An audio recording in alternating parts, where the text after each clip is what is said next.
Oh, it's time. Time to get radical. Viewer discretion is advised. Welcome to Radical Comment of the Week for January the 5th through the 11th, 2021. These are the very best comments from that time period. Starting out with the honorable mentions, we got Patrice Bryant, Remember the Great Sports, and Tom Waters. The bronze medal comes to us from Ektvar. I took a look at Retro Perspectives videos. I watched one on Metal Gear Solid 4, which critiqued the game. I thought it was pretty good and enjoyed it. That video is from 2015, though, and it's a 2-hour two-parter with editing.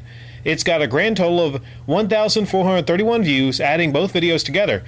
I actually left a long comment on the second video, which is Metal Gear Solid 4's terrible boss fights, so it was good enough to invoke discussion from me. It has only 5 comments on that part. Watching his How YouTube Lies to You confirms my suspicions. He's bitter because all the effort and quality he has put into his channel has gone completely unrewarded. And can you really blame him for that? This seems to be an increasingly common theme both on sites like YouTube and even in real-life jobs. Merit is thrown out of the window, and the only way to win is to be there first, or degrade yourself to clickbait or sucking someone off. Rather graphic. Both metaphorically or physically. Whoa, physically. Woo! And is that what happened in the case of maybe MGR? I don't know. I don't know. Yeah, I like that. You're going to get a shout out. That was worth $3,000. I know I'm naughty. I'm sorry. I can see your personal perspective, Rick, but I think both of you are approaching the YouTube game from completely different mindsets and angles. Okay, since I wrote this 5 hours ago, I will perhaps come back to the comment and edit it, but I've seen this guy's story before, with a Twitch streamer who got his mind broken because of how unfairly rigged against you the system is, to the point of running in front of a car and ending up in a hospital. You don't really care about being a part of YouTube systems, since you know you'll never be, as your ideals go, against the central principles of YouTube. At least I hope so. This guy is somewhat naive and thinks he is doing his own thing. The throwing thing. I'll calm down. I was running earlier, not from anybody, but you know, I'm constantly trying to get healthier, so I know this is going to suffer. Also, because looking at the time, this thing is going to be rushed. My apologies for this. I don't even know if I'm going to have time for replies. This thing is rushed, but I'm going to get caught up this month, motherfuckers. I'm 2 months behind, but I'm getting caught up. Ektvar, my apologies. I got in the way of your comment.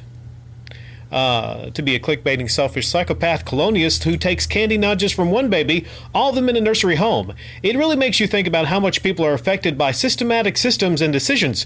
To what extent can you blame an individual for their actions, and what extent can you offset that blame onto policy or religion? Well, that's a great comment there. It's a great bronze comment, Ektvar. I don't think I'll have any time to respond to that or the other medals, you know? And here's really what you're probably touching upon. This could be the best comment of the week ever. But I don't think it's going to get me one more view. I don't think really the quality of these is going to get me more views. Okay? Now everyone can discuss amongst themselves what they think gets views on YouTube. Heck, maybe it's a colorful image of a Dr. Seuss book that gets you views. Okay? The thing is, quality does not equal views. I will repeat that, Ektvar, everyone else. Quality on YouTube in 2021 does not equal views. Look how many fucking views Decordering gets. My case in point. All right, that's some kind of a reply for you. The silver medal comes to us from the Winged Avenger. Rick, I think you're right about YouTubers being afraid of donators finding out how lavishly their money gets spent on rare games. But that's not all of it. I've always thought a major reason these retro gaming YouTubers don't reveal prices is that they would feel super embarrassed at having spent a ton of money on a useless piece of plastic. It's addiction denial, if you will.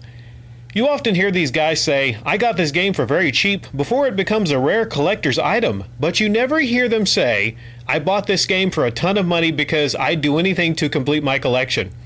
Also, notice they never use the word buy, which would imply spending money, but instead always use the phrase pick up. It's like they're trying to convince themselves that they're not really wasting money on this stuff, but just casually picking it up, like they're picking flowers in a field or something. Revealing the price they paid for Hagane or Flintstones at Dinosaur Peak would show the exact extent of their hoarding addiction. Even a cocaine addict probably has a limit on how much he'd pay for a dose of the drug, but a lot of these gamers will pay anything to further their collection. Now, if you want to get a glimpse into the twisted mind of Pat Country, just turn to James Rolfe. You see, contrarily to the image he portrays to the viewers of his AVGN show, James isn't a video game addict willing to pay anything for that rare copy of Wacky Races. In fact, when he's just being himself, he admits that a lot of the games he uses in the show belong to Mike Matei.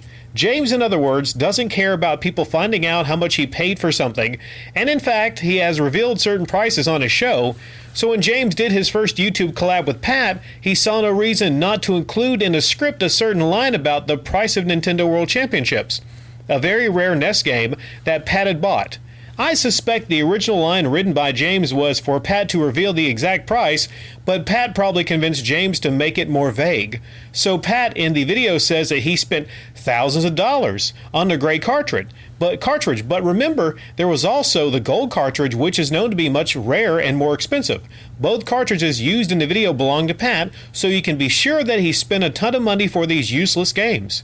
In the video, James explains why they're so pointless, so there's no need for me to do the same. But if anyone needs to see how much a real gray cartridge is priced, just look at this 2020 eBay auction, which one is going for 130 grand? I don't think it's going for that much. In fact, Pat revealed, or he didn't reveal, but it was revealed in Pawn Stars how much he paid, which I can't remember and I don't have time to go back and check. Isn't this ironic, right? James Rolfe is always saying that he doesn't have time. Well, actually, I have a real-life day job. I'm not fucking around with some, weird band and everything, doing kind of stuff like that.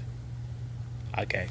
Rex Viper, I guess they're okay. I guess it's okay, It just seems weird. It just seems weird. Didn't that video seem weird? Like, what the hell is this, right? I could probably do that reply better, but I ain't got time. I'm in James Rolfe mode. The gold medal comment comes to us from Destroyer of Heroes. Man, where do I even start when it comes to Talarico and the Amicouya? First off, White Knights can go ahead and kick rocks with all this notion that we're just haters. I can tell you this much. Tommy is an amazing guitarist. I totally respect him for his musical talent and contributions to the gaming world. If anybody doesn't know his work on Terminator for Sega CD, you need to. But pretty much on every other level, the dude is a D-bag. My respect for his work doesn't change that. All of these grandpa YouTubers who shill the Amicu so hard are smitten with Tommy because he has the lifestyle they wish they had. Tommy drives a Ferrari and has a hot young wife. Tommy continues to court these guys, but he doesn't even have to. These guys are buying into Tommy, not the Amicu. Again, all these guys operate like we secretly know the Amicu will be great, but we refuse to like it because we're jealous of Tommy's hot wife and car. Tommy gets off on the attention from those guys too. It's painfully obvious. He knows that they will just ooh and ah and never ask a tough question. Seriously, they look like band nerd girls getting to talk to the quarterback. It's almost like it's scripted beforehand like that. Now, there are a few interesting things of note that not many people even bother to discuss regarding the Amicu. As highlighted in this video, Tommy himself talks about how busy he is and how he's internationally established.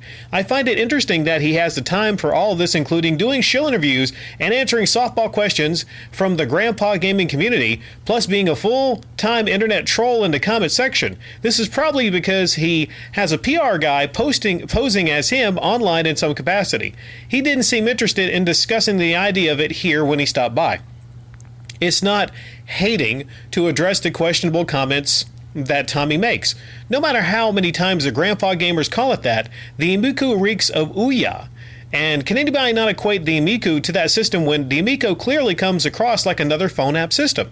I mean, this is a very easy comparison to be made. 90% of people probably instantly got the impression that it would be another failed Android game system. It's on Tommy to change the public's mind about that, but what does he do? Semantics and trolling. Tommy wants us to believe that an exclusive version is the same thing as an exclusive title. That's his sales pitch, and he added, content makes it an exclusive. Angry Birds, but with a different color bird. Exclusive title. Bring any of that up and Tommy just will start flaming you in the comments. We've all seen it.